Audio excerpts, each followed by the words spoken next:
Daily. Taste the Daily. National crush Rashmika Mandanna back to back సినిమాలతో దూసుకుపోతుంది. Pan India heroine గా భారీ ప్రాజెక్ట్స్ చేస్తుంది. అలాగే మరోవైపు ఫీమేల్ సెంట్రిక్ ఫిల్మ్స్ కూడా చేస్తుంది. ఇటీవలే గర్ల్ ఫ్రెండ్ సినిమాతో ప్రేక్షకుల్ని అలరించింది. ఇక ఇప్పుడు మరో సినిమాతో ఆడియన్స్ ముందుకు వచ్చేందుకు రెడీ అయింది. రష్మిక లీడ్ రోల్ లో అన్ఫార్ములా ఫిల్మ్స్ బ్యానర్ పై మైసా అనే లేడీ ఓరియంటెడ్ సినిమా చేస్తుంది అమ్మడు. హను రాఘవపుడి దగ్గర అసిస్టెంట్ దర్శకుడిగా పనిచేసిన రవీంద్ర పుల్లే ఈ సినిమాతో దర్శకుడిగా టాలీవుడ్ కి పరిచయం అవుతున్నాడు.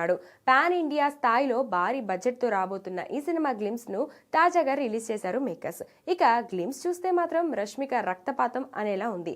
ఇప్పటి వరకు రష్మికను ఇలాంటి పాత్రలో చూడలేదని చెప్పాలి. పవర్ఫుల్ డైలాగుతో ఉన్న ఈ గ్లిమ్స్ లో రక్తంతో తడిచి తుపాకీ చేతపట్టి శత్రువుల్ని ఎదుర్కొంటున్న రష్మిక నెవర్ బిఫోర్ లుక్ లో కనిపించింది. ఈ గ్లిమ్స్ సినిమాపై అంచనాలు పెంచిందనే చెప్పాలి. బ్యాక్ టు బ్యాక్ హిట్స్ తో దూసుకుపోతున్న రష్మిక మైసాతో మరో బ్లాక్ బస్టర్ ను తన ఖాతాలో వేసుకునేలా ఉంది.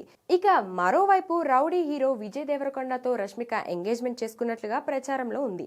కానీ ఇప్పటి వరకు విజయ్ రష్మిక ఈ విషయాన్ని అధికారికంగా ప్రకటించలేదు. కానీ ఈ ఇద్దరు తమ తమ సినిమాలతో ఫుల్ బిజీగా ఉన్నారు. లేటెస్ట్ గా రిలీజ్ అయిన రౌడీ జనార్దన గ్లిమ్స్ తో రౌడీ రచ్చ రచ్చ చేసిన సంగతి తెలిసిందే.